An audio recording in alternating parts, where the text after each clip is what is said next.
தலைவி புரட்சி தலைவி அம்மாவுக்கு சொந்த ஊர் ஸ்ரீரங்கம் தொகுதி. அதுதான் அவங்க அடிக்கடி மென்ஷன் பண்ணுவாங்க. அவங்க மூதாதையர்கள்லாம் வாழ்ந்த ஊர் இந்த ஊர். இருக்காங்க, இப்போவும் இருக்காங்க, அவங்க சந்ததியெல்லாம் இருக்காங்க. பட் அம்மாவுக்கு பிடித்த இஷ்ட தெய்வம் ரெங்கநாதர். அந்த ரெங்கநாதரை கண்டிப்பாக அவங்க வருஷத்துக்கு ஒரு வாட்டி சந்திப்பாங்க.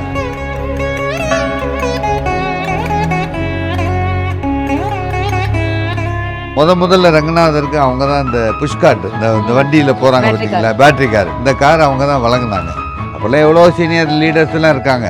பன்னீர்செல்வம் இருந்தார், நத்தம் விஸ்வநாதன் இருந்தார், இவ்வளோலாம் இருக்காங்க லீடர்ஸ். அவங்களெலாம் விட்டு ஸ்ரீரங்கம் தொகுதியில் மனோகர்கிட்ட சொல்லி என் பேரில் பணம் கட்ட சொல்லு அப்படின்னு சொன்னோன்னே எனக்கு ஒன்றுமே புரியல.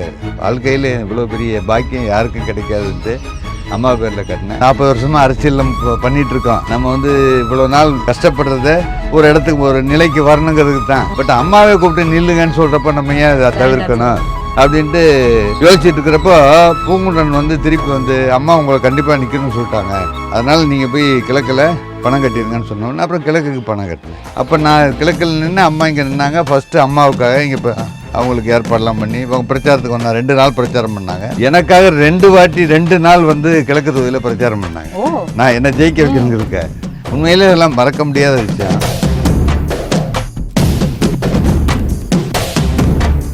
அரசியலில் பதவி வரும் போகும், உயர்ந்த இடத்துக்கு போவார்கள்.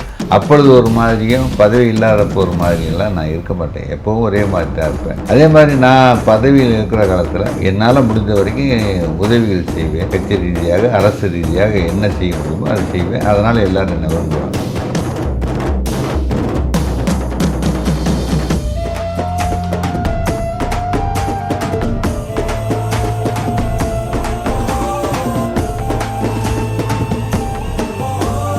தனியாக ஒரு ஆப் ஒன்று தொடங்கி எம்எல்ஏ ஆனதற்கு பின்னால் நம்முடைய தொகுதி முழுக்க எல்லோருக்கும் சொல்லி அதன் மூலமாக அந்தந்த கிராமங்களிலே உள்ள பொது பிரச்சனைகளில் என்ன பிரச்சனை இருக்கிறதோ அவர்கள் அதன் மூலமாக எனக்கு குறுஞ்செய்தி அனுப்பினால் நான் அதை அந்த பிரச்சனையினுடைய தன்மையை கருதி எத்தனை நாளில் சரி செய்ய முடியும் என்பதை பார்த்து அதிகபட்சமாக 30 நாட்களில் அதை சரி செய்து கொடுப்பேன் என்று ஒரு வாக்குறுதியை சொல்லலாம் என்று.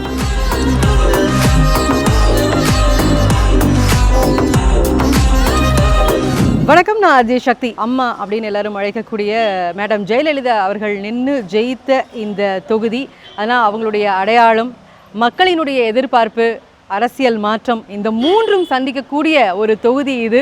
இந்த சவால்களை சந்திக்கிறதுக்காக அதிமுக சார்பில் களமிறங்கக்கூடிய திரு ஆர் மனோகரன் அவர்களை தான் இன்றைக்கி நம்ம சந்திக்க வந்திருக்கிறோம். இந்த நாள் இன்னும் ஒரு ஸ்பெஷல் இருக்கேன்னா, இன்றைக்கி திரு மனோகரன் அவர்களினுடைய பிறந்த நாள் அப்படிங்கிறதுனால அந்த கொண்டாட்டத்தினுடைய பரபரப்பில் வாங்க நம்மளும் கலந்துக்கலாம்.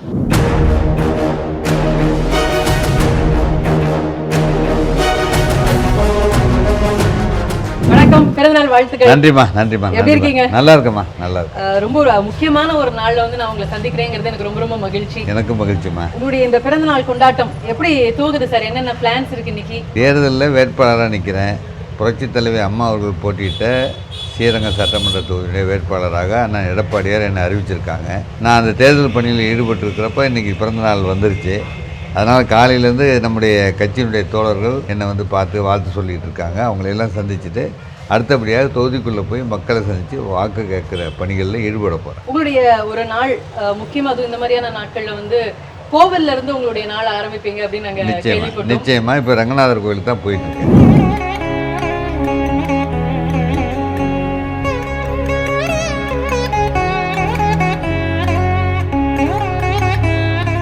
இந்த தொகுதியில் நீங்க இந்த வருடம் எம்எல்ஏவாக களமிறங்குறீங்க. எப்படி இருக்கு சார் உங்களுக்கு? இறைவனுடைய செயல் தான் நினைக்கிறேன். ரங்கநாதர் ஒரு வாய்ப்பு வழங்கணும்னு முடிவு பண்ணி எங்கள் பொதுச்செயலாளர் அண்ணன் எடப்பாடியார் மூலமாக மனோகரனை இந்த இவ்வளவு போட்டிகளில் நிறைய லீடர்ஸ் இருக்காங்க, அதுவும் ஸ்ரீரங்கம் தொகுதி குறிப்பாக பொதுச்செயலாளர் எடப்பாடியார் இந்த தொகுதியில் அம்மாட்ட பொறுப்பாளராக தான் மனோகருக்கு வாய்ப்பு தரணுங்கிற மாதிரி முடிவு பண்ணாங்களே என்னன்னு தெரியல. எனக்கு அந்த ஸ்டாண்டர்ட்லேருந்து ஆரம்பத்துலேருந்து எனக்கு வாய்ப்பு தரதுக்கு அவங்க சொல்லிட்டாங்க. நானும் விரும்பினது அதுதான். நான் இவ்வளோ காலமாக நான் அரசியலில் கவுன்சிலராக, முனிசிபாலிட்டி கவுன்சிலராக இருந்தேன். அதுக்கப்புறம் மாநகராட்சி கவுன்சிலரானேன். மாநகராட்சி கவுன்சிலர் கோட்டத் தலைவரானேன். கோட்டத் தலைவர்லேருந்து இந்த மாநகராட்சிக்குள்ளேயே ஒரு எம்எல்ஏ ஆனேன். எம்எல்ஏ ஆனதுக்கப்புறம் இனிமேல் நம்ம நிற்கணும்னு சொன்னால் ஸ்ரீரங்கம் தொகுதி தான். என்னுடைய பழைய தொகுதியில் அங்கே இருக்கிற கட்சிக்காரெலாம் நீங்கள் இங்கே நில்லுங்க அப்படின்னு சொல்லி எல்லோரும் வற்புறுத்தினாங்க. இல்லை, எனக்கு ஒரே ஒரு வாய்ப்பு கிடைச்சா அது ஸ்ரீரங்கம் தொகுதி தான், நான் இருக்கிற தொகுதி. அதனால் அம்மாவோட என்னுடைய கனெக்டிவிட்டியை நான் மனசில் வச்சுக்கணும்னா இங்கே தான் நிற்கணும் அப்படின்னு முடிவு பண்ணி தான் எனக்கு அந்த வாய்ப்பு கிடைச்சது. திருச்சியோட மோஸ்ட் ஐகானிக் ஸ்பாட்னு சொல்லலாம் இந்த கொள்ளிடம் பாலம் அப்படிங்கிறது. எல்லா திருச்சிக்காரங்களுக்குமே இந்த பாலத்தோட ஒரு பெரிய ஒரு இணைப்பு உண்டு. அண்ட் இந்த பாலத்துக்கும் உங்களுக்குமான அந்த சுவாரஸ்யமான விஷயங்கள், நினைவுகள். இந்த பாலத்துக்கு பக்கத்தில் ஒரு 100 ஆண்டுகள் பழமை வாய்ந்த ஒரு பாலம், வெள்ளைக்காரன் காலத்தில் கட்டின பாலம் இருந்தது. அது 2-3 முறை ஒரு சேதமடைந்து, வெள்ளத்தால் சேதமடைந்து பாலம் பழுதடைந்திருந்தது. நான் அம்மா அவர்களிடத்தில் நொச்சியத்திற்கும் ஸ்ரீரங்கம் வாசலுக்கும் இடையிலே ஒரு பாலம், தரைப்பாலம் வேண்டும் என்று கேட்டு கடிதம் கொடுத்தேன். அப்போது ஐபிஎஸ் மினிஸ்டர், இப்போது எங்கள் கட்சியினுடைய பொதுச் செயலாளர் எடப்பாடியார் தான் இந்த பாலத்துக்கு அனுமதி கொடுத்து கிட்டத்தட்ட 75 கோடி ரூபாய் நிதி ஒதுக்கீடு செய்து இந்த பாலத்தை ஒரு வருடத்திலே கட்டி முடித்து இந்த பாலத்தை வீடியோ கான்ஃபரன்ஸ் மூலமாக அம்மா அவர்கள் திறந்து வைத்தார்கள். அந்த பாலம் திறப்பதற்கு வீடியோ கான்ஃபரன்ஸ் நடக்கிறதுக்கு முதல் நாள் இரவு மனோகரனை வர சொல்லுங்கள் என்று சொல்லி நானும் அண்ணன் எடப்பாடியார் அவர்களும் அம்மாவுடன் நின்று இந்த பாலத்தை வீடியோ கான்ஃபரன்ஸ் மூலம் நாட்டுக்கு அர்ப்பணித்து வாழ்நாளில் மறக்க முடியாத. யூஸ்வலாக இந்த வாக்கிங் போகிறதுல காலையில் இல்லை ஈவினிங் நேரத்தில் இந்த கொள்ளிடம் பாலத்துக்கு வந்து நின்று இப்படி பார்க்குறதுங்கிறதுலாம் வந்து ஒரு வழக்கமாகவே உண்டு. காலையில் வருவீங்களா? நான் வருவேன், எப்போ எனக்கு வாய்ப்பு கிடைக்கிறப்பெல்லாம் வருவேன். பட் நிறைய பேர் இதில் வாக்கிங் டெய்லி காலையில் போகிறேன் இந்த 2 பாலத்துலேயும். இந்த மாதிரி திருச்சியினுடைய பல இடங்களில் உங்களுக்கும் ஜெயலலிதா மேடமுக்குமான அந்த ஒரு நினைவுகள் இருக்குது. அண்ட் அவங்க செஞ்சுட்டு போன நிறைய விஷயங்கள் இருக்குது. நிறைய பேசலாம் தொடர்ந்து. வாங்க சார்.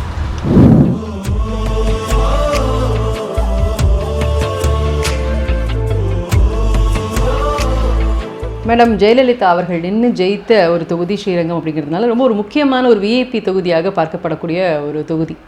இப்போ களம் எந்த அளவுக்கு சாத்தியமாக இருக்குது? ஏன்னா பொதுவாக இந்த தொகுதி அப்படிங்கிறது 9 முறை அதிமுக வென்ற அதிமுகவினுடைய கோட்டைன்னு சொல்லப்படக்கூடிய ஒரு தொகுதி. இந்த முறை உங்களுக்கு களம் எவ்வளோ சாதகமாக இருக்குது சார்? நிச்சயமாக எப்பொழுதுமே இது அனைத்து இந்திய அண்ணா அதிமுகவுடைய கோட்டை. தலைவர் புரட்சி தலைவர் எம்ஜிஆர் இருக்கிற காலத்தில் 77, 80, 84 3 தேர்தல்களிலும் அனைத்து இந்திய அண்ணா அதிமுகவில் சௌந்தரராஜன் என்பவர் நின்று 3 முறையும் அவர் தான் வெற்றி பெற்றார். அதற்கு பின்னாலே கட்சி 2ஆக பிரிந்ததன் காரணமாக அதிமுக அந்த தேர்தலில் ஜெயிக்க முடியவில்லை. மீண்டும் 91 அதிமுக ஜெயித்தது.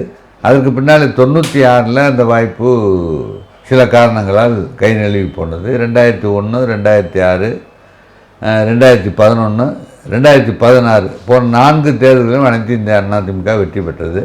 கடந்த தேர்தலில் மிக குறைந்த வாக்குகள் வித்தியாசத்தில் வெற்றி வாய்ப்பை இழந்தோம்.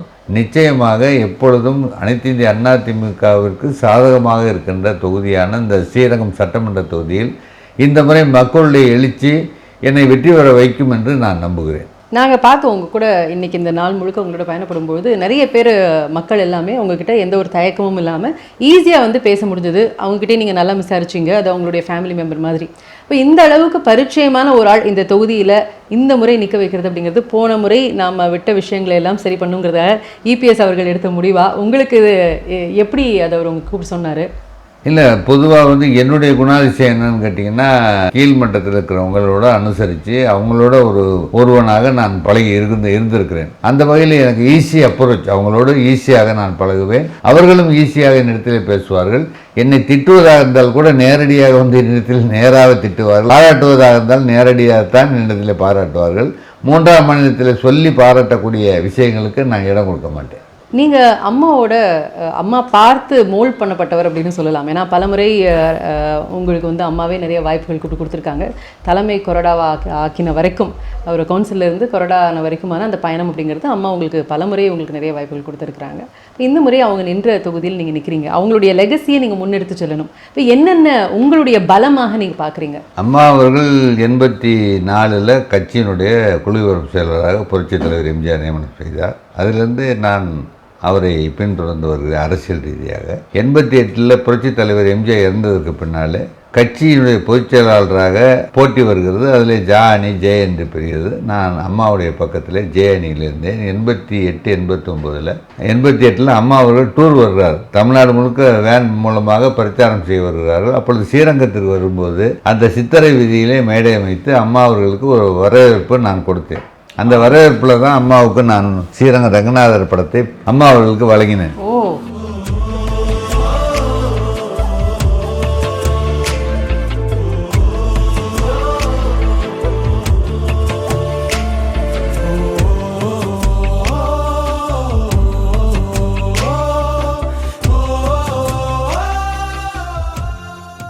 அம்மா அவர்களினுடைய அந்த லெகசியை நீங்கள் முன்னெடுத்து கொண்டு போக போகிறீங்க. உங்களுடைய ஸ்ட்ரென்த்ஸ் என்னவாலாம் பார்க்குறீங்க சார்? இப்போ அரசியலில் பதவி வரும் போகும், உயர்ந்த இடத்துக்கு போவார்கள்.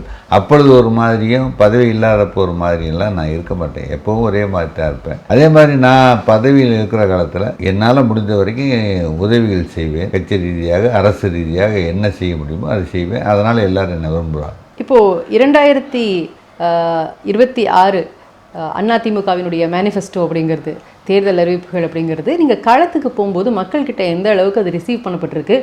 அந்த 10,000 ரூபாய் கொடுக்குறதா இருக்கட்டும், இன்னும் நிறைய திட்டங்கள் அறிவிச்சாங்க இபிஎஸ் அவர்கள். அதில் எது ஹைலைட்டாக மக்கள் பேசுகிறாங்க? உங்களுக்கு அந்த மேனிஃபெஸ்டோ அப்படிங்கிறது மக்களிடம் கொண்டு போய் ரீச் பண்ணுறதுக்கு எவ்வளோ ஈஸியாக இருக்குது? அதான் மக்களை பொறுத்த மட்டும் இல்லை. நாங்கள் 2011 அம்மா அவர்கள் கிரைண்டர், மிக்சி, ஃபேன் கொடுப்பேன்னு சொன்னாங்க, லேப்டாப் கொடுக்குறேன்னு சொன்னாங்க, தாலிக்கு தங்கம் கொடுக்குறேன்னு சொன்னாங்க, கறவை மாடுகள் ஆடுகள் கொடுப்போம்னு சொன்னாங்க. இதெல்லாம் அன்றைக்கு இருந்த எதிர்கட்சிகள்லாம் இது எப்படி சாத்தியம், இது கொடுக்க முடியாது அப்படின்னு சொன்னாங்க. ஆனால் அம்மா அவர்கள் அந்த திட்டங்களை எல்லாம் மக்கள்கிட்ட கொண்டு போய் சேர்த்தாங்க, எல்லாருக்கும் கொடுத்தாங்க. அதே போல் அண்ணன் எடப்பாடியார் அவர்கள் இப்பொழுது தேர்தல் வாக்குறுதி அறிவித்திருக்கிறார்கள். அந்த தேர்தல் வாக்குறுதியில் குறிப்பாக சொல்லணும்னா, ஆட்சி மாற்றம் வந்தவுடனே ஒவ்வொரு குடும்பத்துக்கும் 10,000 ரூபாய் நிதி உதவி வழங்கப்படும் என்று சொல்லியிருக்கிறார்கள். இரண்டாவதாக தற்போது 1000 ரூபாய் உதவித்தொகை பெறுகிறவர்களுக்கு 2000 ரூபாயாக உயர்த்தி தரப்படும் என்று சொல்லியிருக்கிறார்கள். மூன்றாவதாக பெண்கள் எப்படி பேருந்துகளிலே கட்டணம் இல்லாமல் பயணிக்கிறார்களோ அதே போல ஆண்களும் பயணிக்கலாம் என்று அறிவித்திருக்கிறார். இதெல்லாம் கிராமப்புறங்களிலே மிகவும் வரவேற்கிறார்கள். ஒவ்வொரு திட்டங்களையும் பற்றியும் கேட்கிறார்கள். குறிப்பாக படித்த பெண்கள் அவர்கள் என்ன கேட்குறாங்கன்னா, ஸ்கூட்டிக்கு 25,000 ரூபாய் மானியம் தரேன்னு சொல்லியிருக்கிறாங்களே அப்படின்னு கேட்குறப்ப, உண்மைதான். அம்மா இருக்கிறப்ப இந்த திட்டம் இருந்தது. அது பிற்காலத்தில் வந்த திமுக ஆட்சி நிறுத்திவிட்டது. இந்த வருடம் தேர்தலில் அதிமுக வெற்றி பெற்று எடப்பாடி என்ன முதலமைச்சரானா 5 லட்சம் பேருக்கு தலா 25,000 ஸ்கூட்டி வாங்குறவங்களுக்கு இலவசமாக வழங்கப்படும் என்று அறிவித்திருக்கிறார்கள். ஸோ இதெல்லாம் பெண்கள் மத்தியிலே நல்ல வரவேற்பு இருக்கிறது. அம்மா அறிவித்த திட்டங்களையும் நடைமுறைப்படுத்தப்படும், புதிதாக அறிவித்த இந்த திட்டங்களையும் நான் நடைமுறைப்படுத்துவேன் என்று அண்ணன் எடப்பாடியார் எல்லா இடத்திலும் சொல்லிக் கொண்டிருக்கிறார். தேர்தல் அறிக்கையிலேயே அதை சொல்லியிருக்கிறாங்க. இப்போது நீங்கள் அம்மாவை பற்றி சொல்லும்போது அவங்க நிறைய நலத்திட்டங்கள்லாம் அறிவிச்சாங்க அப்படின்னு. அப்போ அவங்க ஸ்ரீரங்கம் எம்எல்ஏவாக இருந்தப்போ நிறைய விஷயங்கள் ஸ்ரீரங்கத்துக்காக பண்ணியிருக்கிறாங்க. அவங்க பண்ணின அந்த முன்னெடுப்புகளுக்கு பின்னாடி உங்களுடைய பெரிய பங்களிப்பும் இருந்திருக்கு. அப்படி உங்கள் மனசுக்கு ஒரு நிறைவை தரக்கூடிய திட்டங்களாக நீங்கள் எதெல்லாம் பார்க்குறீங்க? இல்லை, அம்மாவை பொறுத்தவரையில் அவங்க உத்தரவு போடுற இடத்துல, செயல்படுத்துகிற இடத்துல நான் ஒரு வேலையாள் தான். அது அம்மாவுக்கு அது ஒரு எனக்கு கிடைத்தது மிகப்பெரிய பாக்கியம். நீங்கள் தமிழ்நாட்டில் எங்கேயுமே இல்லாத திட்டம்லாம் ஸ்ரீரங்கம் தொகுதிக்கு வந்தது. அதை அதிகாரிகள், உயர் அதிகாரிகள்லாம் ஆய்வு செய்து அந்த திட்டத்தை கொண்டு வரும்போது அங்கே ஏதாவது இடர்பாடுகள் இருந்து அரசியல் ரீதியாக தொடர்பு கொண்டால் நான் அப்போ அவங்களுக்கு ஹெல்ப் பண்ணுவேன், அவ்வளோதான். அதில் பார்த்தீங்கன்னா மணிகண்ட யூனியனில் நேஷனல் சட்டப்பள்ளி, தேசிய சட்டக் கல்லூரி, ஒரு லா காலேஜ் வந்திருக்கு. தமிழ்நாட்டில் வேற எங்கேயும் இருக்கிற மாதிரி தெரியல லா காலேஜ். அதே மாதிரி பார்த்தீங்கன்னா ஒரு 6-7 கல்லூரிகள் ஸ்ரீரங்கம் தொகுதியில், பொறியியல் கல்லூரி, ஐடிஐ, இப்படி ஒரு 7 கல்லூரிகளை ஸ்ரீரங்கம் தொகுதியில் மட்டும் அம்மா கொடுத்துருக்காங்க. இது இல்லாமல் நம்ம கொள்ளிடமும் காவேரி, இந்த கொள்ளிட கரையில் மேலூர் பக்கத்தில் பட்டர்ஃப்ளை பார்க், அது தமிழ்நாட்டில் வேறு எங்கே இருக்கா என்னன்னு தெரியல. இந்த பட்டர்ஃப்ளை பார்க் அமைத்து இன்றைக்கு சுற்றுலா பிரயாணிகள் அதிகமாக வந்து போகின்ற இடமாக அந்த இடம் இருக்கிறது. முக்கொம்பை டெவலப் பண்ணி, அதாவது முக்கொம்பிற்கு நிதி ஒதுக்கி அதை அதிகமாக நிதி கொடுத்து அதை டெவலப் பண்ணுறதுக்கு அம்மா அறிவித்தாங்க, செஞ்சு கொடுத்துருக்காங்க. இப்படி எண்ணற்ற திட்டங்கள் ஸ்ரீரங்கத்தில். இப்போ நீங்கள் அடுத்த 2026 ஜெயித்து ஆட்சிக்கு வரும்பொழுது நீங்கள் எம்எல்ஏவாக ஆனதுக்கப்புறமா ஃபஸ்ட்டு அந்த 100 டேஸில் இந்த 3 விஷயம் நான் ஸ்ரீரங்கத்துக்காக செய்யணும் அப்படின்னு நீங்கள் மனசில் வச்சுருக்கீங்கன்னா அது என்னென்ன விஷயங்கள்? ஸ்ரீரங்கத்தை பொறுத்த மட்டும் 108 திவ்ய தேசங்களிலே முதன்மையான தேசம். நாள்தோறும் ஆயிரக்கணக்கானவர்கள் நம்முடைய அரங்கநாத பெருமாளை தரிசிக்க வருகின்றார்கள். அதே போல் திருவானைக்காவல் எடுத்துக்கிட்ட அகிலாண்டேஸ்வரி பிரசித்தி பெற்ற கோயில். இந்த 2 கோயில்களுக்கும் தேவையான பார்க்கிங் வசதி இல்லை. கோயிலுக்கு பக்கத்தில் வாகனங்கள் நிறுத்துறதுக்கு அங்கே இடம் இல்லை. அதற்கு ஏதாவது அதிகாரிகளுக்கு கலந்து பேசி பக்கத்தில் கோயிலுக்கு சொந்தமான இடமோ அல்லது அரசாங்கத்துக்கு சொந்தமான இடமோ இருந்தால் அங்கே பார்க்கிங் அமைத்து அந்த இடத்துலேருந்து கோவிலுக்கு போகிற பக்தர்கள் பேட்டரி கார் மூலமாக செல்வதற்கு ஏற்பாடு செய்வதற்கு ஒரு வழிவகை செய்யப்பட வேண்டும். இதை முதலமைச்சர் அண்ணன் எடப்பாடியார் வந்ததற்கு பின்னாலே அவரிடத்தில் சொல்லி ஏற்பாடு செய்ய வேண்டும். ஒன்று. இரண்டாவது, இந்த ஸ்ரீரங்கத்தை பொறுத்தமட்டில் ஒரு மிகப்பெரிய பிரச்சனை அடிமனை பிரச்சனை. அடிமனை இடத்துடைய சொந்தம் கோவிலுக்கும் கட்டிடம் உரிமைதாரர்களுக்கும் இருக்குது. இது பொதுமக்கள் மத்தியிலே ஒரு பெரிய அச்சத்தை இருக்கிறது. மூன்றாவதாக, அரசுக்கு வர வேண்டிய வருமானம் ரிஜிஸ்டர் ஆஃபீஸ் மூலம் ரிஜிஸ்டர் பண்ண முடியாதனால எந்த வருமானமும் அரசுக்கு இல்லை. மாநகராட்சி மூலமாக பிளான் அப்ரூவல் மற்ற மாநகராட்சிக்கு வேண்டிய வருமானம் அனுமதி கொடுத்தா வருமானம் வரும், அது எதுவும் கொடுக்கறதில்லை.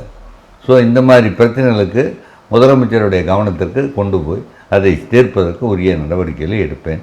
கிராமப்புறங்களிலே மணப்பாறை வட்டத்திலே அந்தனூர் ஒன்றியத்தில் இன்றைக்கும் காவிரி ஆற்றுக்கு பக்கத்திலே இருந்தாலும் அவர்களுக்கு காவிரி தண்ணீர் கிடைக்கவில்லை. அது குடிநீர் பிரச்சனை பெரிய பிரச்சனையாக இருக்கிறது. அவற்றை தீர்ப்பதற்கு நான் முன்னெடுத்து அதை உடனடியாக தீர்ப்பதற்கு நடவடிக்கை. இதெல்லாம் உங்களுடைய முந்தைய பீரியடில், இப்போது நீங்கள் 2016 வரைக்கும் அதிமுக தான் ஸ்ரீரங்கத்தில் இருந்துருக்கு இல்லையா? அப்போது இந்த விஷயத்தையெல்லாம் ஹேண்டில் பண்ணது மாதிரி இந்த 2026 ஹேண்டில் பண்ணும் அப்படிங்கிறீங்களா? இல்லை, ஏற்கனவே அம்மா இருக்கிறப்போ அந்த திட்டங்களை எல்லாம் அதிகாரிகள் எந்தவித பாதிப்பும் இல்லாமல் பார்த்து கொண்டார்கள். குடிநீர்லாம் வழங்கப்பட்டது. ஆனால் இப்போ இடைப்பட்ட இந்த 5 ஆண்டுகளில் போதுமான பராமரிப்பு இல்லாமல் அரசாங்கமும் கவனம் செலுத்தாமல் அந்த திட்டங்கள்லாம் பாதிக்கப்பட்டு இன்றைக்கு குடிநீர் கிடைக்காமல் இருக்கிறது ஸ்ரீரங்கம் தொகுதியில் பல இடங்களில். இதற்கு முன்னாடி நீங்கள் திருச்சி கிழக்கில் நின்று இருக்கீங்க, திருச்சி மேற்கில் நின்று இருக்கீங்க. அப்போல்லாம் நிறைய களப்பணி அங்கே செஞ்சுருப்பீங்க. அங்கே உங்களுடைய முகம் பரிச்சயம். இப்போ திரும்ப மறுபடியும் நீங்கள் ஸ்ரீரங்கத்துக்கு வரும்போது உங்களுடைய சொந்த இடம் அப்படிங்கிறதுனால உங்களுக்கு இது ரொம்ப இலகுவாக இருந்ததா மக்களை போய் நீங்கள் ரீச் பண்ணுறதுக்கு? அல்லது இதில் நீங்கள் மறுபடியும் ஒன்றுலேருந்து உழைக்க வேண்டியிருந்ததா? இது எப்படி இருந்தது? களத்தை உங்களுடைய வசம் கொண்டு வரதுக்கு எவ்வளோ மெனக்கட வேண்டியிருந்தது? இல்லை, இப்போ பொதுவாக அனைத்து இந்திய அதிமுகவை பொறுத்தவரையில் ஒரு 20 வருஷம் 25 வருடமாக இருக்கின்ற நிர்வாகிகள் தான் இருக்காங்க. நான் 2009 மாவட்ட செயலராக வந்தப்போ ஸ்ரீரங்கம் தொகுதியையும் அந்த மாவட்டத்திற்குள் சேர்த்து ஸ்ரீரங்கம் தொகுதிக்கும் கிழக்கு தொகுதிக்கும் மேற்கு தொகுதிக்கும் 3 தொகுதிகளுக்கு நான் மாவட்ட செயலராக 8 வருஷம் இருந்தேன். அந்த 8 வருஷத்தில் இந்த நிர்வாகிகளோடு நான் பரிச்சயம் அதிகமாக வைத்திருந்த காரணத்தினால் தொடர்ந்து அவங்களோடு நான் பரிச்சயம் பண்ணுறது எனக்கு மிக எளிதாக இருக்கிறது. அதே போல் அம்மாவுடைய தொகுதி என்பதனால் அம்மாவுடைய திட்டங்கள், அரசாங்கத்துடைய திட்டங்களை அதை நடைமுறைப்படுத்துவதற்கு மாவட்ட ஆட்சித்தலைவர் மற்ற அதிகாரிகளோடு சேர்ந்து ஒவ்வொரு கிராமமாக சென்று அதை கொடுப்பதற்கோ அல்லது ஆய்வு செய்வதற்கோ எனக்கு ஒரு வாய்ப்பு கிடைத்ததனால் எல்லா கிராமங்களுக்கும் எனக்கு பரிச்சயம் ஏற்பட்டது. இப்போ இருக்கக்கூடிய சிட்டிங் எம்எல்ஏ எதிர்க்கட்சியை சேர்ந்த டிஎம்கேனுடைய எம்எல்ஏ இருக்காங்க. அப்போ அவங்க ஆட்சியில் இருக்கும்போது அவங்களுக்கு அதற்கான சில சலுகைகள் இருக்கும். அவங்க மக்களை போய் மீட் பண்ணுறதுக்கு, அவங்க சொல்கிறதுக்கு அவர் செய்த திட்டங்கள் அப்படிங்கும்போது, அப்போ நீங்கள் போய் பிரச்சாரத்துக்கு போகும்போது ஃபைட் ரொம்ப டஃப்பாக இருக்குன்னு பார்க்குறீங்களா? ஏன்னா ஒரு பக்கம் டிவிகே இருக்கிறாங்க, இன்னொரு பக்கம் என்டிகே, இன்னொரு பக்கம் டிஎம்கே அப்படின்னு சொல்லும்பொழுது எந்த அளவுக்கு டஃப்பாக நீங்கள் ஃபீல் பண்ணுறீங்க? இல்லை, ஏற்கனவே எம்எல்ஏவாக இருந்தவருக்கு இப்போ வாய்ப்பு இல்லை, அவர் நிற்கலை. இப்போ புதிய கேண்டிடேட் தான் திராவிட முன்னேற்ற கழகம் நிற்கிறார். அவர் களப்பணியாக அவர் பார்க்குறார். இப்போ நான் இந்த சொன்ன தண்ணி பிரச்சனை எங்கே இருக்குதுன்னு கேட்டால் அவர் சேர்மனாக இருந்த அந்த பகுதியில் அந்தனூர் ஒன்றியத்தில் தான் அதிகமாக இருக்குது. அப்போ அவருடைய களப்பணி என்னங்கிறது அங்கே இருக்கிற வாக்காளர்களுக்கு தெரியும். நான் வாக்கு கேட்க போகிறப்போ அவங்க அதை ரிஃப்ளெக்ட் பண்ணுறாங்க. மற்ற கட்சிகள் தான் ஒன்றும் பெருசாக சொல்லிக்கொள்ளும்படியாக இங்கே இல்லை. யாரோ வெளியூர்லேருந்து ஒரு பையன் இங்கே நீங்கள் சொல்கிற மாதிரி டிவிகேயில் நிற்கிறாரு. சீமான் கட்சியெல்லாம் ஒன்றும் பெருசாக சொல்கிற மாதிரி இங்கே இல்லை.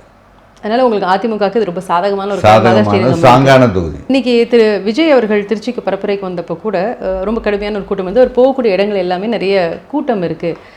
அதனால் மக்கள் வரவேற்பு அவங்கக்கிட்ட ரொம்ப ஜாஸ்தி இருக்குது அப்படின்னு பேசப்படும் பொழுது இன்றைக்குமே நம்ம பார்க்குறோம். தூத்துக்குடியில் அவர் போகும்போது அவருடைய வண்டியை ஃபாலோ பண்ணி நிறைய பேர் வந்தாங்க அப்படின்லாம் நம்ம பார்க்குறோம். இப்போ இந்த கூட்டம் அப்படின்னு சொல்லும்பொழுது உங்களுக்கு களத்தில் நீங்கள் போய் நீங்கள் மக்கள்கிட்ட பேசும்போது உங்களுக்கு வரக்கூடிய அந்த கூட்டம், இந்த கூட்டம் என்ன டிஃப்ரென்ஸ் பார்க்குறீங்க? பொதுவாக திரைப்பட நடிகர்கள் ஒரு இடத்துக்கு வந்தால் கூட்டம் கூடுவது ஒன்றும் பெரிய விஷயம் இல்லை. இதை விட அஜித் இதே மாதிரி அவர் ஒவ்வொரு ஊருக்கும் ரசிகர்களை பார்க்குறதுக்கு சென்றார்னா இதை விட அதிகமான கூட்டம் கூடும். ஸோ அந்த கூட்டமெல்லாம் அரசியல் ரீதியான கூட்டம் அப்படிங்கிறதுலாம் இல்லை. திரைப்படத்திலே அவருக்கு இருக்கின்ற விளம்பரத்தை வைத்து கொண்டு தான் இன்றைக்கு இந்த கூட்டம் கொடுக்கிறார்கள். அரசியல் ரீதியாக அவருடைய பலம் என்னங்கிறது இந்த தேர்தலில் தெரியும். ஒவ்வொரு தொகுதியிலையும் நான் தான் நிற்கிறேன்னு சொல்லி அவர் சொல்கிறாரு. அப்படிங்கும்போது அவருக்கு இளைஞர்களினுடைய வாக்கு அதிகம் அப்படிங்கிறாங்க. அப்போது அது உங்களுடைய தொகுதியில் அது ஏதாவது பாதிக்கிறதுக்கான வாய்ப்பு இருக்கா? இது வந்து தேர்தலுங்கிறது ஒரு நாட்டினுடைய தலையெழுத்தை நிர்ணயிக்கக்கூடிய தேர்தல். ஒவ்வொரு கிராமமாக இருக்கட்டும், நகரமாக இருக்கட்டும், ஒவ்வொரு தொகுதியாகட்டும், அந்த தொகுதியிலே என்னென்ன பிரச்சனைகள் இருக்குது, எப்படி தீர்ப்பது என்பதுதான் மக்கள் பார்ப்பார்களே தவிர, கவர்ச்சியை பார்த்தோ விஜயை பார்த்தோ ஓட்டு போடுவதற்கு வாய்ப்புகள் இல்லை. அந்த ஓட்டை அறுவடை செய்வதற்கான களப்பணியை செய்வதற்கு அவங்களுக்கு அந்த கட்டமைப்பு இல்லை. இப்போ அதிமுகன்னு சொன்னால் கீழேருந்து கிரவுண்ட் லெவல்லேருந்து கிளை செயலாளர், ஒன்றிய செயலாளர், மாவட்ட செயலாளர், சார்பணி செயலாளர், இப்படி நிர்வாகிகள் ஏற்கனவே 40 வருஷமாக 50 வருஷமாக இருக்குது. அதே மாதிரி திமுகவிலேயும் கட்டமைப்புகள் இருக்கும். இவருக்கு அந்த அளவுக்கு கட்டமைப்புகள் இல்லை. முழுக்க முழுக்க சினிமா மோகத்தை வைத்து கொண்டு தான் இவர் தேர்தலை சந்தித்து கொண்டிருக்கிறார். அதனுடைய வெளிப்பாடு, அவருடைய பலம் என்னங்கிறது இந்த தேர்தலில் அவருக்கு தெரிஞ்சிடும். இன்றைக்கும் நீங்கள் களத்துக்கு போகும்போது அந்த அம்மாவினுடைய லெகசிங்கிறது மிகப்பெரிய சப்போர்ட்டாக உங்களுக்கு இருக்கா? நிச்சயமாக இன்றைக்கும் அது வெளியில் வந்து நம்ம என்ன இருக்குங்கிறது தெரியல. என்னுடைய மனதில் ஒவ்வொரு அம்மா அவர்கள் முதலமைச்சர் ஆனதுக்கு பின்னாலே ஒவ்வொரு கிராமத்துக்கும் அல்லது ஒவ்வொரு ஊருக்கும் போகிற போது அம்மாவுடைய திட்டங்களை இதை நிறைவேற்றி கொடுத்தோம் அப்படின்னு சொல்லி மக்கள் என்னிடத்தில் சொல்கிறாங்க. நீங்கள் தான் எனக்கு அந்த வேலைக்கு சிபாரிசு பண்ணீங்க, நீங்கள் தான் இது எனக்காக இது போலீஸ் ஸ்டேஷனில் பேசுனீங்க, நீங்கள் தான் எனக்கு ரேஷன் கடையில் வேலை வாங்கி கொடுத்தீங்க. எனக்கு அது மறந்து போச்சு. அவங்க ஓட்டு கேட்க போகிறப்ப பார்த்து, அண்ணன் நீங்களால் தான் நான் அன்றைக்கி படித்து முன்னேறினேன் அப்படின்னு சொல்கிறப்போ அது எனக்கு கிடைச்ச பெருமைன்னு நான் நினைக்கல. அம்மாவுக்காக கிடைத்த பெருமை. அம்மா இந்த தொகுதியினுடைய சட்டமன்ற உறுப்பினராக முதலமைச்சராக இருந்தபோது நம்மால் பண்ண முடிந்தது அப்படிங்கிற எண்ணம் எனக்கு மிகப்பெரிய உத்வேகமாக இன்றைக்கும் இருக்குது. இப்போ இருக்கக்கூடிய இந்த கள நிலவரத்தில் உங்களுக்கு சவாலாக இருக்கக்கூடிய ஒரு விஷயம் என்ன? சவால் என்று சொல்கிற அளவுக்கு எதுவும் எனக்கு பெருசாக எனக்கு தெரியல. இன்றைக்கி இருக்கிற சூழலில் ஆளுங்கட்சியாக இருக்காங்க, அவங்க பணபலம் உள்ளவங்களாக இருக்காங்க. இது ஒன்று தான் பிரச்சனையே தவிர, மக்கள் வந்து மனதில் முடிவு எடுத்துட்டாங்கன்னா அதை எதை வைத்தும் மாற்ற முடியாது. எதை வைத்தும் மக்களுடைய மனசில் மாற்ற முடியாது. மக்கள் வந்து முடிவு எடுத்து ஆட்சி மாற்றம் செய்ய வேண்டும், அதில் ஸ்ரீரங்கம் தொகுதியில் அதிமுக வெற்றி பெற வேண்டும் என்று முடிவெடுத்து விட்டால் அதிகாரத்திற்கோ பணபலத்திற்கோ அவர்கள் ஆட்பட மாட்டார்கள். அதனால் நம்பிக்கையோடு நான் களப்பணியை ஆற்றி கொண்டிருக்கிறேன். நிச்சயமாக என்னை வெற்றி பெறச் செய்வார்கள் என்று நான் நம்புகிறேன். இந்த ஜென்சிக்கும் ஏற்ற மாதிரி உங்களுடைய அந்த தேர்தல் விஷயங்கள் வந்து நீங்கள் முன்னெடுத்துட்டு போயிருக்கீங்க. அதில் குறிப்பாக சொல்லணுன்னா, நீங்கள் ஒரு ஆப் இன்ட்ரடியூஸ் பண்ண போகிறீங்க, ஸ்ரீரங்கம் எம்எல்ஏ அப்படின்னு சொல்லிட்டு. நீங்கள் ஜெயித்து எம்எல்ஏவான உடனே அந்த ஆப் மூலமாக அவங்க சொல்லக்கூடிய எல்லா குறைகளுக்கும் தீர்வு கிடைக்கப்படும் அப்படின்னு சொல்லிட்டு நான் கேள்விப்பட்டேன். அது என்ன சார் ஆப்பு? அது எப்படி? மக்களுடைய பிரச்சனைகள், அடிப்படை பிரச்சனைகள் தான் பெரும்பாலும் மக்கள் எதிர்பார்ப்பாங்க. சாலை வசதி, தெருவிளக்கு வசதி, குடிநீர் வசதி, பேருந்து வசதி. இப்போல்லாம் பார்த்தீங்கன்னா நிறைய இடங்களில் அந்த பேருந்துகள் பஸ் ஸ்டாப்லேயே நிற்காமல் போயிடுது. இது கிராமங்களில் சொல்கிறது, நான் ஓட்டு கேட்க போகிறப்ப இடத்துல சொல்கிறாங்க. ஸோ இதற்காக நான் ஒரு திட்டத்தை தயார் செய்யலாம் என்று இருக்கிறேன்.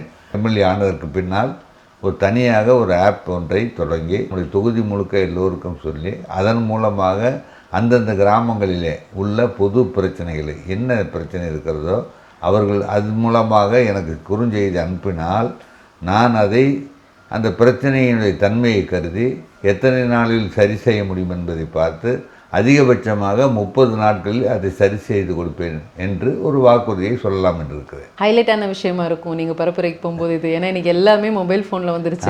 அப்படிங்கும்போது என்னுடைய பிரச்சனையை உடனடியாக நான் தெரிவிக்கிறது அப்படிங்கிறது ரொம்ப அது எல்லாராலையும் வரவேற்கப்படக்கூடியதாக இருக்கும் இல்லையா? நிச்சயமாக வந்து சில நேரங்களில் எம்எல்ஏவை தொடர்பு கொள்ள முடியல, பார்க்க முடியல அப்படிங்கிற கம்ப்ளைண்ட்டுக்கு வேலை இல்லை. இந்த ஆப் மூலமாக அவர்களுடைய தேவை என்னங்கிறத அவங்க சொன்னாங்கன்னு சொன்னால் நம்ம அதை உடனடியாக தீர்த்து கொடுப்பதற்கு நம்ம நடவடிக்கை எடுப்போம் என்பதை தெரிவித்துக் கொள்கிறேன். இந்த அளவுக்கு மக்களினுடைய பிரச்சனைகளை பற்றி விசாலமாக சிந்தித்து மக்களுக்காக நான் நிறைய விஷயங்கள் பண்ணணும் அப்படின்னு இந்த முறை நீங்கள் களத்தில் இறங்கியிருக்கீங்க. உங்களுக்கு வெற்றி பெற வாழ்த்துக்கள். நன்றிம்மா.